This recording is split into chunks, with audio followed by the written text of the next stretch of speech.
നമസ്കാരം എല്ലാ പ്രിയപ്പെട്ട കൂട്ടുകാർക്കും ഒരിക്കൽ കൂടി ഓൾ PSC എക്സാം ടിപ്സിലേക്ക് സ്വാഗതം ചെയ്യുകയാണ്. നമ്മൾ ഇന്നിവിടെ ചർച്ച ചെയ്യാൻ പോകുന്നത് കേരള PSCയുടെ പ്രിലിമിനറി എക്സാമിനേഷൻ ആവശ്യമായിട്ടുള്ള 8ാമത്തെ റിവിഷൻ ക്ലാസ് ആണ് ഞാൻ നിങ്ങളുടെ മുന്നിൽ പരിചയപ്പെടുത്തുന്നത്. നമ്മൾ പഠിച്ച കാര്യങ്ങൾ ഒരിക്കൽ കൂടി മനസ്സിൻ്റെ ഉള്ളിലൂടെ കടന്നു പോകുക, കുറച്ച് സമയങ്ങൾ കൊണ്ട് കൂടുതൽ കാര്യങ്ങൾ പരിചയപ്പെടുത്തുക എന്നതാണ് ഓരോ ക്ലാസ്സിൻ്റെയും ലക്ഷ്യം. നമ്മൾ ഇന്നിവിടെ ചർച്ച ചെയ്യാൻ പോകുന്നത് 8ാമത്തെ റിവിഷൻ ക്ലാസ് ആണ്. 7 ക്ലാസ്സുകളിലൂടെയായിട്ട് വളരെ പ്രധാനപ്പെട്ട കുറേ കാര്യങ്ങൾ നമ്മൾ ചർച്ച ചെയ്ത് കഴിഞ്ഞു. നമ്മൾ ഇന്നിവിടെ തുടക്കം കുറിക്കുന്നത് ഇന്ത്യൻ നദികൾ എന്ന് പറയുന്ന ടോപ്പിക്കിൻ്റെ റിവിഷൻ ക്ലാസ് ആണ്. നമുക്കറിയാം, ഇന്ത്യൻ നദികളെ പ്രധാനമായും രണ്ടായി തരംതിരിക്കുന്നു. ഒന്ന് ഹിമാലയൻ നദികളെന്നും ഉപദ്വീപീയ നദികളെന്നിങ്ങനെ രണ്ടായിട്ട് തരംതിരിക്കുന്നു. ഇതിൽ നമ്മൾ ആദ്യമായിട്ട് പഠിക്കാൻ പോകുന്നത് ഹിമാലയൻ നദികൾ എന്ന് പറയുന്ന ടോപ്പിക്കാണ്. ഹിമാലയൻ നദികൾ എന്ന് പറയുന്നത് ഉത്തരപർവ്വത മേഖലയിൽ നിന്നാണ് ഉത്ഭവിക്കുന്നത് എന്ന കാര്യം ഓർക്കുക. ഹിമാലയൻ നദികൾ ഉത്ഭവിക്കുന്നത് ഉത്തരപർവ്വത മേഖലയിൽ നിന്നാണ്. വർഷം മുഴുവൻ ജലലഭ്യതയുള്ള നദികൾ എന്നൊരു പ്രത്യേകതയുമുണ്ട് ഹിമാലയൻ നദികൾക്ക്.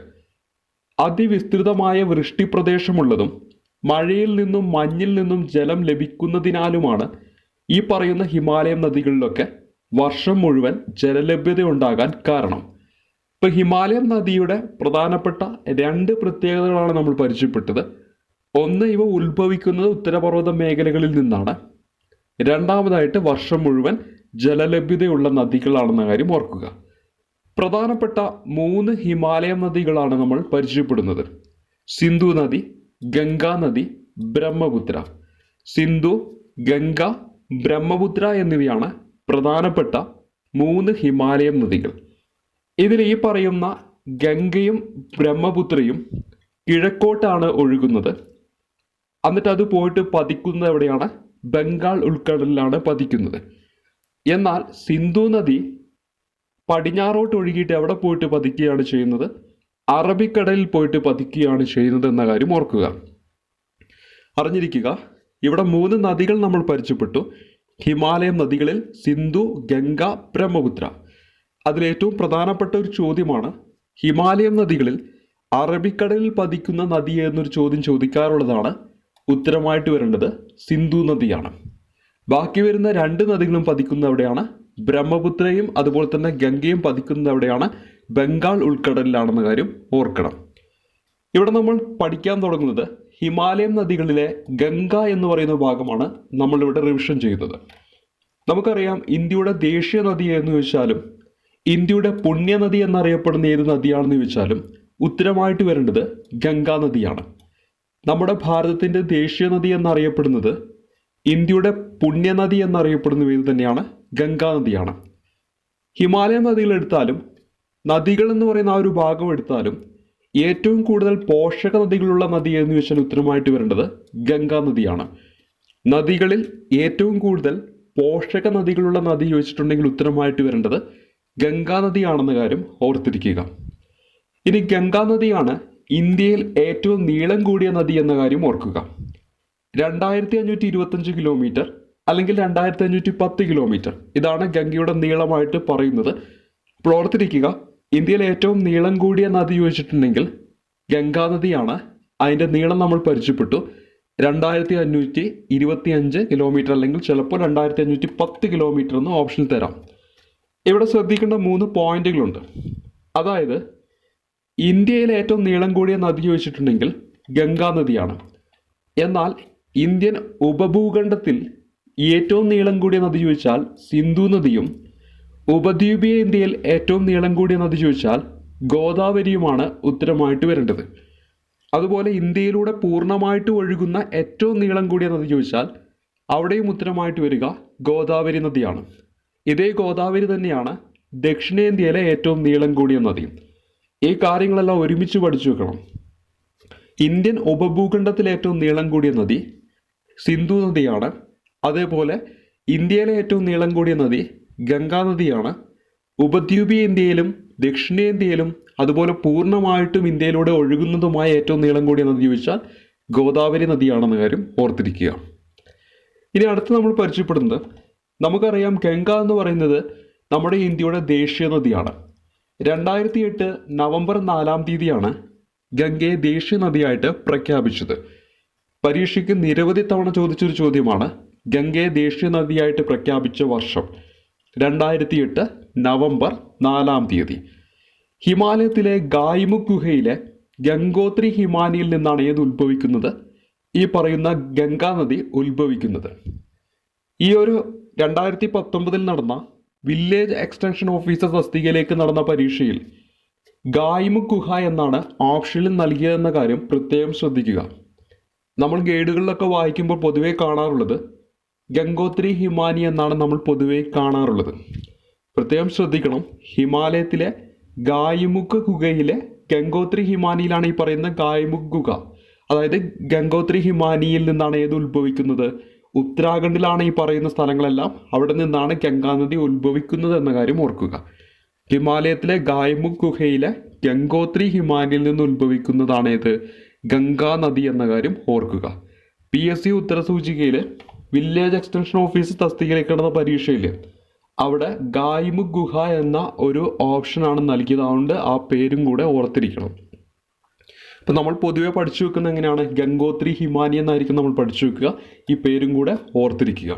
അപ്പോൾ ഓർത്തിരിക്കണം, ഹിമാലയത്തിലെ ഗായ്മുഖ് ഗുഹയിലെ ഗംഗോത്രി ഹിമാനിയിൽ നിന്ന് ഉത്ഭവിക്കുന്ന ഹിമാലയ നദി എന്ന് വെച്ചിട്ടുണ്ടെങ്കിൽ ഉത്തരമായിട്ട് വരേണ്ടത് ഗംഗാ നദിയാണ്. ഉത്ഭവസ്ഥാനത്ത് ഗംഗ അറിയപ്പെടുന്നത് ഭഗീരഥി എന്ന പേരിലാണ്. അതേപോലെ തന്നെ അളകാപുരിയിൽ നിന്ന് ഉത്ഭവിക്കുന്ന അളകാനന്ദ നദിയുണ്ട്. ഈ പറയുന്ന ഭഗീരഥി നദിയും അതേപോലെ തന്നെ അളകാപുരിയിൽ നിന്ന് ഉത്ഭവിക്കുന്ന അളകാനന്ദ നദിയും ദേവപ്രയാഗ് എന്ന് പറയുന്ന സ്ഥലത്ത് വെച്ചിട്ട് കൂടിച്ചേരുന്നു. തുടർന്നാണ് ഗംഗ എന്ന പേരിൽ ഒഴുകാൻ തുടങ്ങുന്നത് എന്ന കാര്യം പ്രത്യേകം ശ്രദ്ധിക്കുക. നമ്മൾ പരിചയപ്പെട്ട 2 പേരുകൾ പരിചയപ്പെട്ടു, 2 നദികളുടെ പേരുകൾ പരിചയപ്പെട്ടു. ഒന്ന് ഭഗീരഥി നദി, രണ്ടാമതായിട്ട് അളകാനന്ദ നദി. ഇതിൽ അളകാപുരിയിൽ നിന്ന് ഉത്ഭവിക്കുന്ന അളകാനന്ദ നദിയും ഉത്ഭവസ്ഥാനത്ത് ഗംഗ അറിയപ്പെടുന്നത് ഭഗീരഥി എന്ന പേരിലാണ്. ഈ പറയുന്ന 2 നദികളും ദേവപ്രയാഗ് എന്ന് പറയുന്ന സ്ഥലത്ത് വെച്ച് കൂടിച്ചേർന്ന് ഗംഗ എന്ന പേരിൽ ഒഴുകാൻ തുടങ്ങുന്നു. പരീക്ഷയുടെ ചോദ്യം തന്നെയാണത്. എവിടെ മുതലാണ് ഗംഗ എന്ന പേരിൽ ഗംഗാനദി ഒഴുകാൻ തുടങ്ങുന്നതെന്ന് ചോദിച്ചാൽ ദേവപ്രയാഗ് മുതലാണെന്ന കാര്യം ഓർത്തിരിക്കുക. നമ്മുടെ ഇന്ത്യയിലെ ഉത്തരാഖണ്ഡ്, ഉത്തർപ്രദേശ്, ബീഹാർ, ജാർഖണ്ഡ്, പശ്ചിമ ബംഗാൾ എന്നീ സംസ്ഥാനങ്ങളിലൂടെയാണ് ഗംഗാനദി ഒഴുകുന്നത്. എത്ര രാജ്യങ്ങളിലൂടെ ഒഴുകുന്നു എന്ന് ചോദിച്ചിട്ടുണ്ടെങ്കിൽ 2 രാജ്യങ്ങളിലൂടെയാണ്. നമ്മുടെ ഇന്ത്യയിലൂടെയും ബംഗ്ലാദേശിലൂടെയുമാണ് ഗംഗാനദി ഒഴുകുന്നത്. ഇന്ത്യയിലൂടെയും ബംഗ്ലാദേശിലൂടെയും ഒഴുകിയിട്ട് ബംഗാൾ ഉൾക്കടലിൽ പോയി പതിക്കുകയാണ് ഗംഗാനദി ചെയ്യുന്നത്. ഇന്ത്യയിലെ 5 സംസ്ഥാനങ്ങളിലൂടെ പ്രധാനമായിട്ടും ഗംഗാനദി ഒഴുകുന്നു. ഉത്തരാഖണ്ഡ്, ഉത്തർപ്രദേശ്, ബീഹാർ, ജാർഖണ്ഡ്, പശ്ചിമ ബംഗാൾ. ഇതിൽ ഏറ്റവും കൂടുതൽ ഒഴുകുന്നത് ഉത്തർപ്രദേശിലൂടെയാണെന്ന കാര്യം ഓർക്കുക. ഗംഗാനദി ഏറ്റവും കൂടുതൽ ഒഴുകുന്നത് ഏത് സംസ്ഥാനത്തിലൂടെയാണെന്ന് ചോദിച്ചാൽ ഉത്തരമായിട്ട് വരേണ്ടത് ഉത്തർപ്രദേശ് എന്നാണ്. ഗംഗയുടെ പ്രധാനപ്പെട്ട പോഷക നദികളാണ് ഇവിടെ നൽകിയിരിക്കുന്നത്. യമുന, കോസി, ദാമോദർ, സോൺ, ഗാഗ്ര, ഗോമതി, ഗണ്ഡക് തുടങ്ങിയവ എന്താണ്? ഗംഗയുടെ പ്രധാനപ്പെട്ട പോഷക നദികളാണ്. ഇനി ഹിമാലയത്തിൽ നിന്ന് ഉത്ഭവിക്കാത്ത ഗംഗയുടെ പോഷക നദികളാണ് ചമ്പൽ, സോൺ, കെൻ, ബത്വ എന്നിവ. ഇതിൽ സോണിൻ്റെയും അതുപോലെ തന്നെ യമുനയുടെയും ചോദ്യമാണ്. ഗംഗയുടെ ഏറ്റവും വലിയ പോഷക നദി ചോദിച്ചിട്ടുണ്ടെങ്കിൽ ഉത്തരമായിട്ട് വരേണ്ടത് യമുനാ നദിയാണ്. ഗംഗയുടെ ഏറ്റവും വലിയ പോഷക നദി ചോദിച്ചിട്ടുണ്ടെങ്കിൽ ഉത്തരമായിട്ട് വരേണ്ടത് യമുനാ നദിയാണ്. അതേപോലെ ഹിമാലയത്തിൽ നിന്ന് ഉത്ഭവിക്കാത്ത പോഷക നദികളിൽ പെടുന്നതാണ് സോൺ നദി. ഇന്ത്യൻ ഉപദ്വീപിലെ വടക്ക് ഭാഗത്തു നിന്ന് ഉത്ഭവിക്കുന്ന ഗംഗയുടെ പോഷക നദിയാണ് ഇത് സോൺ നദി എന്ന കാര്യം ഓർത്തിരിക്കുക. ഇന്ത്യൻ ഉപദ്വീപിലെ വടക്കു ഭാഗത്ത് നിന്ന് ഉത്ഭവിക്കുന്ന ഗംഗയുടെ പോഷക നദി ചോദിച്ചാൽ ഉത്തരമായിട്ട് വരേണ്ടത് സോൺ നദിയാണ്. ഗംഗയുടെ ഏറ്റവും വലിയ പോഷക നദി ചോദിച്ചാൽ യമുനാ നദിയാണ്. ഏറ്റവും കൂടുതൽ പോഷക നദിയുള്ള നദി ചോദിച്ചാൽ ഗംഗാ നദിയാണ്. യമുന, കോസി, ദാമോദർ, സോൺ, ഗാഗ്ര, ഗോമതി, ഗണ്ഡക്, ചമ്പൽ, സോൺ, കെൻ, ബത്വ. ഇതാണെന്ത്? യമുനയുടെ നമ്മുടെ ഗംഗയുടെ പോഷക നദികൾ. അതിൽ ആദ്യം പറഞ്ഞ 7 ഹിമാലയത്തിൽ നിന്ന് ഉത്ഭവിക്കുന്നു. ബാക്കി വരുന്ന 4 ഹിമാലയത്തിൽ നിന്ന് ഉത്ഭവിക്കാത്ത ഗംഗയുടെ പോഷക നദിയാണെന്ന കാര്യം ഓർത്തിരിക്കുക. അടുത്തത്, ഗംഗയും യമുനയും ഭൂമിക്കടിയിലൂടെ ഒഴുകുന്നുവെന്ന് വിശ്വസിക്കുന്ന സരസ്വതി നദിയും കൂടിച്ചേരുന്ന സ്ഥലം ഉത്തർപ്രദേശിലെ അലഹബാദാണ്. പുതിയ പേര് പ്രയാഗ്രാജ്. ഇതാണ് ത്രിവേണി സംഗമം എന്നറിയപ്പെടുന്നത്. ഇപ്പോൾ ത്രിവേണി സംഗമത്തിൻ്റെ വേദി ചോദിച്ചാൽ ഉത്തർപ്രദേശിലെ അലഹബാദാണ്. എന്താണ്? 3 നദികളുടെ സംഗമമാണ് ഈ പറയുന്ന ത്രിവേണി സംഗമം, ഗംഗയും യമുനയും സരസ്വതിയും. ഇനി കോർബറ്റ് ദേശീയോദ്യാനത്തിലൂടെ ഒഴുകുന്ന ഗംഗയുടെ ഒരു പോഷക നദിയാണ് രാംഗംഗ എന്ന കാര്യം കൂടി ഓർത്തിരിക്കുക. കോർബറ്റ് ദേശീയോദ്യാനത്തിലൂടെ ഒഴുകുന്ന നദി എന്നൊരു ചോദ്യമാണ് പൊതുവെ PSC ചോദിക്കാറുള്ളത്. ഉത്തരമായിട്ട് വരേണ്ടത് രാംഗംഗയാണ്. ഗംഗാ നദി ഉത്തരമഹാസമുദ്രത്തിൽ പ്രവേശിക്കുന്നത് ഹരിദ്വാറിൽ കൂടിയാണെന്ന കാര്യം ഓർത്തിരിക്കണം. ഇനി ഗംഗയ്ക്ക് കുറുകെ പണിതിരിക്കുന്നതാണ് ഫറാക്ക ബാരേജ്. ഗംഗാ നദിക്ക് കുറുകെ പശ്ചിമ ബംഗാളിൽ നിർമ്മിച്ചിരിക്കുന്ന പാലമാണ് ഫറാക്ക ബാരേജ് എന്ന കാര്യം ഓർക്കുക. ഗംഗ ബംഗ്ലാദേശിലേക്ക് പ്രവേശിക്കുന്നത് ഫറാക്കയിൽ വെച്ചിട്ടാണ്. അപ്പോൾ ഫറാക്കയ്ക്ക് അടുത്ത് വെച്ചിട്ടാണ് എന്ത് ഗംഗ ബംഗ്ലാദേശിലേക്ക് പ്രവേശിക്കുന്നത് എന്ന കാര്യം ഓർത്തിരിക്കുക. ഗംഗ ബംഗ്ലാദേശിൽ പത്മ എന്ന പേരിലാണ് അറിയപ്പെടുന്നത്. നമ്മൾ ബംഗ്ലാദേശിൽ ഇന്ത്യയിലെ ഹിമാലയൻ നദികളായ 2 നദികളുടെ പേര് അറിഞ്ഞിരിക്കണം. എപ്പോഴും PSC പരീക്ഷയിൽ ചോദിക്കുന്നതാണ്. ഒന്ന്, ബംഗ്ലാദേശിൽ ഗംഗാനദി അറിയപ്പെടുന്നത് പത്മ എന്ന പേരിലാണെന്നും ഹിമാലയൻ നദികളിൽ പെടുന്ന ബ്രഹ്മപുത്ര ബംഗ്ലാദേശിൽ ജമുന എന്ന പേരിലുമാണ് അറിയപ്പെടുന്നത്. അപ്പോൾ ഗംഗാനദി ബംഗ്ലാദേശിലേക്ക് പ്രവേശിക്കുമ്പോൾ പത്മ എന്ന പേരിലും ബ്രഹ്മപുത്ര നദി ബംഗ്ലാദേശിൽ ജമുന എന്ന പേരിലും അറിയപ്പെടുന്നു. ഈ 2 നദികളും ബംഗ്ലാദേശിൽ വെച്ചിട്ട് കൂടിച്ചേരുന്നു. ബംഗ്ലാദേശിലെ ചാന്ദ്പൂർ എന്ന് പറയുന്ന സ്ഥലത്ത് വെച്ച് കൂടിച്ചേർന്ന് മേഘന എന്ന പേരിൽ ഒഴുകാൻ തുടങ്ങുന്നു. ശ്രദ്ധിക്കുക, ഗംഗാനദി ബംഗ്ലാദേശിലേക്ക് പ്രവേശിക്കുന്നു, ബ്രഹ്മപുത്ര നദി ബംഗ്ലാദേശിലേക്ക് പ്രവേശിക്കുന്നു. ഗംഗാനദി ബംഗ്ലാദേശിൽ അറിയപ്പെടുന്ന പേരെന്ന് പറയുന്നത് പത്മ എന്നാണ്. ബ്രഹ്മപുത്ര നദി അറിയപ്പെടുന്നത് ജമുന എന്ന പേരിലാണ്. ഈ 2 നദികളും ബംഗ്ലാദേശിലെ ചാന്ദ്പൂർ എന്ന് പറയുന്ന സ്ഥലത്ത് വെച്ച് കൂടിച്ചേരുന്നു. തുടർന്ന് മേഘന എന്ന പേരിൽ ഒഴുകാൻ തുടങ്ങുന്നു. തുടർന്ന് ഇതവിടെ പോയി പതിക്കുകയാണ് ചെയ്യുന്നത്, നമ്മുടെ ബംഗാൾ ഉൾക്കടലിൽ പോയിട്ട് പതിക്കുകയാണ് ചെയ്യുന്നത്. ഇനി ഗംഗ ആക്ഷൻ പ്ലാൻ ഉണ്ട്. അത് കൊണ്ടുവരുന്ന 1986 രാജീവ് ഗാന്ധിയാണ്. രാജീവ് ഗാന്ധി പ്രധാനമന്ത്രിയായിരുന്ന സമയത്താണ് ഗംഗ ആക്ഷൻ പ്ലാൻ വരുന്നതെന്ന കാര്യം ഓർക്കുക.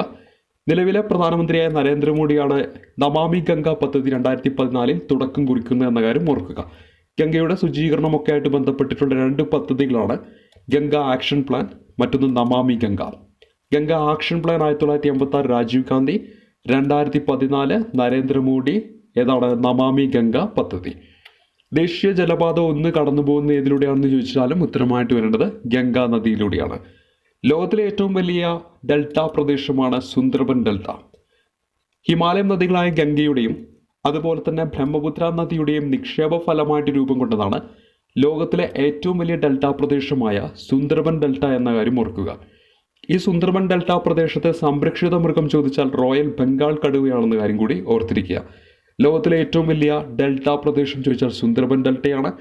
ഏതൊക്കെ നദികളുടെ നിക്ഷേപ ഫലമായിട്ടാണ് ആ ഡെൽറ്റ ഫോം ചെയ്യുന്നത്? ഗംഗാ നദിയുടെയും അതുപോലെ തന്നെ ബ്രഹ്മപുത്ര നദിയുടേതും. ഇവിടെ സംരക്ഷിക്കുന്ന മൃഗമാണ് റോയൽ ബംഗാൾ കടുവ എന്ന കാര്യം ഓർത്തിരിക്കുക. ഇനി ഗംഗയുടെ പ്രധാനപ്പെട്ട കൈവഴിയാണ് ഹൂഗ്ലി നദി എന്ന കാര്യം ഓർക്കുക. ഗംഗയുടെ പ്രധാനപ്പെട്ട കൈവഴിയാണ് ഹൂഗ്ലി നദി. ഇവിടെ നമ്മൾ പരിചയപ്പെട്ടു പോഷക നദികൾ, അതായത് ഗംഗയിലേക്ക് വന്നു ചേരുന്നു. ഇവിടെ നമ്മൾ പരിചയപ്പെടുന്നത് കൈവഴിയാണ്, അതായത് ഗംഗയിൽ നിന്ന് ഇങ്ങനെ വേറിട്ട് പോകുന്നു. അതിൽ ഏറ്റവും പ്രധാനപ്പെട്ട ഒന്നാണ് ഹൂഗ്ലി നദി എന്ന കാര്യം ഓർത്തിരിക്കുക. ഈ ഹൂഗ്ലി നദിയുടെ തീരത്താണ് നമ്മുടെ കൊൽക്കത്ത സ്ഥിതി ചെയ്യപ്പെടുന്നത് എന്ന കാര്യം ഓർക്കുക. ഹൂഗ്ലി നദിയുടെ തീരത്താണ് കൊൽക്കത്ത സ്ഥിതി ചെയ്യപ്പെടുന്നത്. കൊൽക്കത്ത പോർട്ട് സ്ഥിതി ചെയ്യപ്പെടുന്ന ഈ നദിയുടെ തീരത്താണെന്നും ഉത്തരമായിട്ട് വരേണ്ടത് ഹൂഗ്ലി നദിയാണെന്ന കാര്യം ഓർത്തിരിക്കണം. ഹൂഗ്ലിയുടെ പ്രധാനപ്പെട്ട ഒരു പോഷക നദിയാണ് ദാമോദർ. ദാമോദർ ഹൂഗ്ലിയുടെ പ്രധാനപ്പെട്ട പോഷക നദിയാണ്. ഇന്ത്യയുടെ ആദ്യത്തെ വിവിധോദ്ദേശ നദീജല പദ്ധതി നിലവിൽ വന്നത് എവിടെയാണ്? ഈ പറയുന്ന ദാമോദർ നദിയിലാണെന്ന കാര്യം ഓർത്തിരിക്കുക.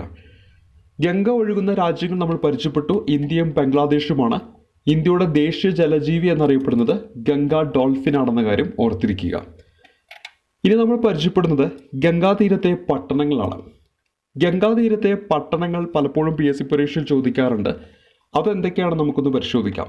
ഋഷികേശ്, കാൺപൂർ, പാറ്റ്ന, വാരണാസി, ഹരിദ്വാർ, അലഹബാദ്, കനൌജ്, ഹാജിപൂർ, ഫറൂഖാബാദ് എന്നിവയാണ് ഗംഗാ നദിയുടെ തീരത്ത് സ്ഥിതി ചെയ്യപ്പെടുന്ന പ്രധാനപ്പെട്ട പട്ടണങ്ങൾ എന്ന കാര്യം ഓർക്കുക. ഇത് പഠിക്കാൻ വേണ്ടി നമ്മൾ ഉപയോഗിക്കുന്ന ഒരു കോഡാണല്ലോ ഇത്. ഋഷി ഗംഗയുടെ കണ്ണിൽ പാറ്റയെ വാരിയിട്ടത് ഹരി അല്ല എന്ന് കനൗജ് ഹാജി ഫറൂഖ്. ഇവിടെ ഒരു കേസ് നടക്കുകയാണ്.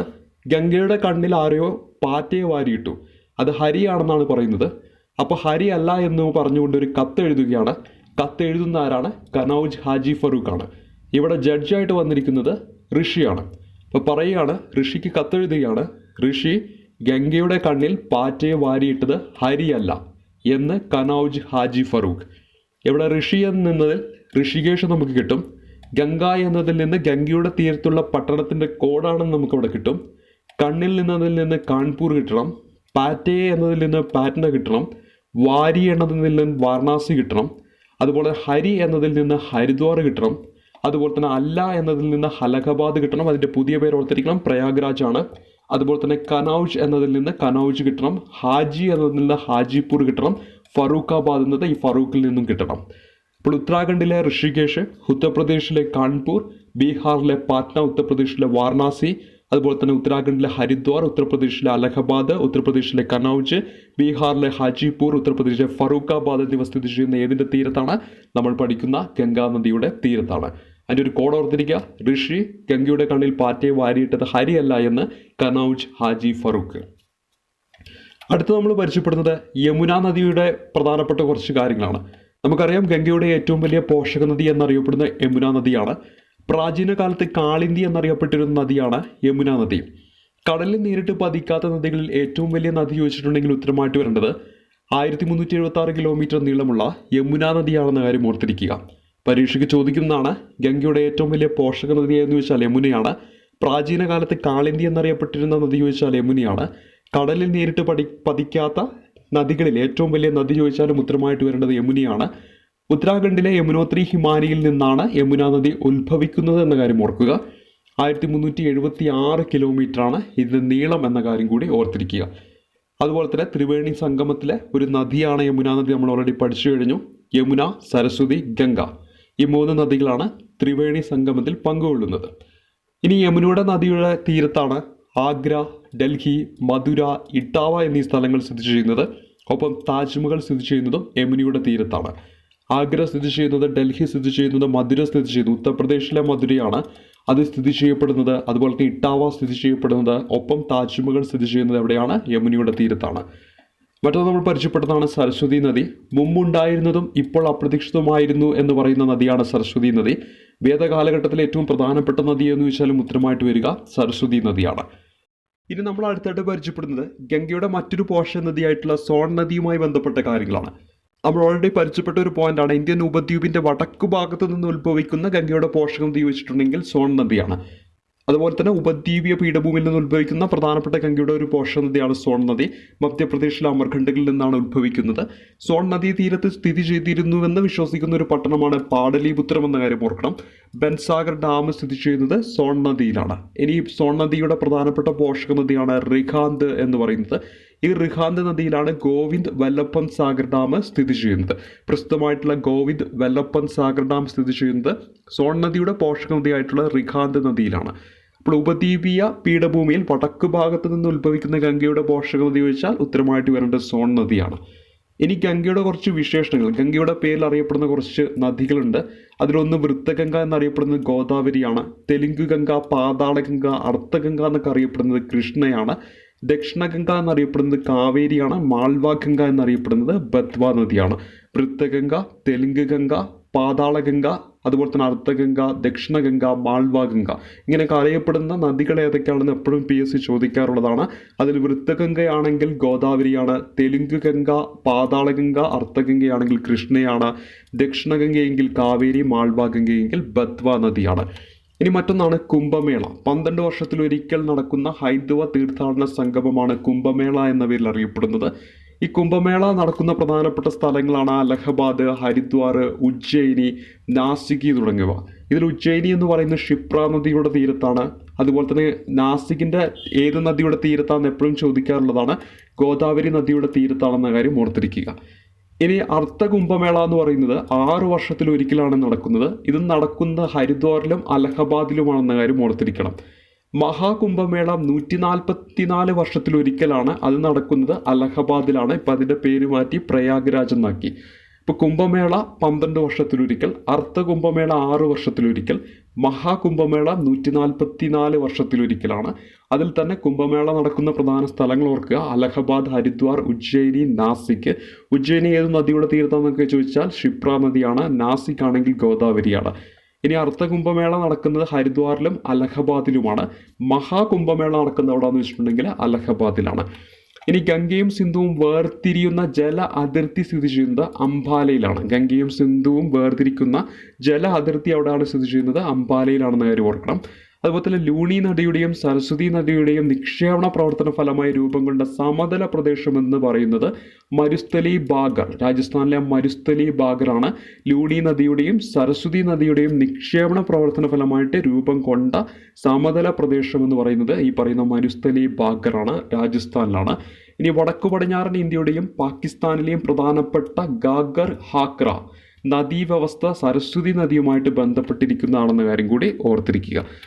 ഇനി നമ്മൾ പരിചയപ്പെടുത്തുന്ന ഒരു സ്മോൾ ടോപ്പിക്കാണ്. എല്ലാ വീഡിയോയുടെ അവസാനം ഇത്തരത്തിലൊരു ചെറിയ ടോപ്പിക്ക് പരിചയപ്പെടുത്താറുണ്ട്. ഇവിടെ നമ്മൾ പരിചയപ്പെടുത്തുന്ന അതിർത്തി രേഖകൾ എന്ന് പറയുന്ന ഒരു ചെറിയൊരു അധ്യായമാണ്. ഇന്ത്യക്കും പാകിസ്ഥാനും ഇടയിലുള്ള അതിർത്തി രേഖയാണ് റാഡ്ക്ലിഫ് ലൈൻ എന്ന് പറയുന്നത്. ഇന്ത്യക്കും ചൈനയ്ക്കും ഇടയിലാണ് മക്മോഹൻ രേഖ വരുന്നത്. ഇന്ത്യ അഫ്ഗാനിസ്ഥാനിൻ്റെ ഇടയിലായിട്ടാണ് ഡൂറൻഡ് രേഖ വരുന്നത്. ഇന്ത്യ ശ്രീലങ്ക പാക് കടലിടുക്കാണ്. ഇന്ത്യക്കും മാലിദ്വീപിനും ഇടയിലാണ് 8 ഡിഗ്രി ചാനൽ വരുന്നതെന്ന് കാര്യം ഓർത്തിരിക്കണം. ഇന്ത്യ ബംഗ്ലാദേശ് തീൻ ബഗ കോറിഡോർ വരുന്നത് ഇന്ത്യക്കും ബംഗ്ലാദേശിനും ഇടയിലാണ്. അതുപോലെ തന്നെ ഇന്ത്യക്കും ചൈനയ്ക്കും മ്യാൻമാറിനും ഇടയിലായിട്ടാണ് ഇത് കടന്നു വരുന്നത് ഹക്കാബോ റാസി എന്ന് പറയുന്നത് വരുന്നതെന്ന കാര്യം കൂടി ഓർത്തിരിക്കുക. പരിചയപ്പെട്ടത് ഇന്ത്യക്കും പാകിസ്ഥാനും ഇടയിലായിട്ട് റാഡ്ക്ലിഫ് ലൈൻ വരുന്നു, ഇന്ത്യക്കും ചൈനയ്ക്കും ഇടയിലായിട്ട് മക്മോഹൻ രേഖ, ഇന്ത്യക്കും അഫ്ഗാനിസ്ഥാനും ഇടയിലായിട്ട് ഡൂറൻഡ് രേഖ, ഇന്ത്യക്കും പാകിസ്ഥാനും ഇടയിലായിട്ട് പാക് കടലെടുക്ക്, ഇന്ത്യക്കും മാലിദ്വീപിനും ഇടയിലായിട്ട് 8 ഡിഗ്രി ചാനൽ, ഇന്ത്യക്കും ബംഗ്ലാദേശിനും ഇടയിലായിട്ട് തീൻ ബഗ കോറിഡോർ, ഇന്ത്യക്കും ചൈനയ്ക്കും മ്യാൻമാറിനും ഇടയിലായിട്ടാണ് ഇത് വരുന്നത് ഹക്കാബോറാസി എന്ന് പറയുന്നത് വരുന്ന കാര്യം കൂടി ഓർത്തിരിക്കുക. അപ്പോൾ ഇന്നത്തെ വീഡിയോയിൽ ഇത്രയും കാര്യങ്ങളാണ് നമ്മൾ റിവിഷൻ ചെയ്ത് അവസാനിപ്പിക്കുന്നത്. വളരെ പ്രധാനപ്പെട്ട ഒരു ടോപ്പിക്കിലൂടെയാണ് നമ്മൾ കടന്നു പോകുന്നത്. വരുന്ന പരീക്ഷയിൽ ഒരു ചോദ്യം നമുക്ക് പ്രതീക്ഷിക്കാവുന്ന ഒരു ടോപ്പിക്കാണ് നമ്മളിവിടെ ചർച്ച ചെയ്തുകൊണ്ടിരിക്കുന്നത്. വളരെ ഇമ്പോർട്ടൻ്റ് ആയിട്ട് കാണുക. ഇതിൽ കൂടുതൽ കാര്യങ്ങൾ നിങ്ങൾക്ക് എവിടെന്നെങ്കിലുമൊക്കെ കളക്ട് ചെയ്യാൻ കിട്ടുന്നുണ്ടെങ്കിൽ അതും കൂടെ നിങ്ങൾ എന്ത് ചെയ്യുക, ഇതിനോടൊപ്പം ഇൻക്ലൂഡ് ചെയ്ത് പഠിക്കുക. അപ്പോൾ ഇത്തരത്തിലുള്ള കാര്യങ്ങളൊക്കെ ആയിട്ട് നമുക്ക് വീണ്ടും കണ്ടുമുട്ടാം. ഈ ക്ലാസ്സുകൾ ഇഷ്ടപ്പെടുകയാണെങ്കിൽ ഒന്ന് ലൈക്ക് ചെയ്യുക, ഷെയർ ചെയ്യുക, ഒപ്പം നിങ്ങളുടെ വിലയേറിയ അഭിപ്രായങ്ങൾ രേഖപ്പെടുത്തുക. ഈ ചാനൽ സബ്സ്ക്രൈബ് ചെയ്തിട്ടില്ലെങ്കിൽ തികച്ചും സൗജന്യമായിട്ട് എൻ്റെ ഓരോ ക്ലാസ്സുകളും കാണാൻ താല്പര്യമുണ്ടെങ്കിൽ നിങ്ങൾക്ക് ഈ ചാനലിൽ നിന്ന് തികച്ചും സൗജന്യമായിട്ട് സബ്സ്ക്രൈബ് ചെയ്യാവുന്നതാണ്. എൻ്റെ യൂട്യൂബ് ചാനൽ കാണപ്പെടുന്ന സബ്സ്ക്രൈബ് ബട്ടൺ എനേബിൾ ചെയ്തുകൊണ്ട് അതിനുശേഷം ഒരു ബെല്ലൈക്കൺ കൂടി ലഭിക്കും. അതും കൂടെ ഒന്ന് എനേബിൾ ചെയ്താൽ ഞാൻ എപ്പോഴാണ് ഇത്തരത്തിലുള്ള വീഡിയോസ് അപ്ലോഡ് ചെയ്യുന്നത് അപ്പോൾ തന്നെ ഒരു നോട്ടിഫിക്കേഷനായിട്ട് നിങ്ങൾക്ക് മുന്നിലേക്ക് എത്തുന്നതുമായിരിക്കും. അപ്പോൾ ഇത്തരത്തിലുള്ള ക്ലാസ്സുകളൊക്കെ ആയിട്ട് നമുക്ക് വീണ്ടും കണ്ടുമുട്ടാം. അതുവരേക്കും താങ്ക് യു.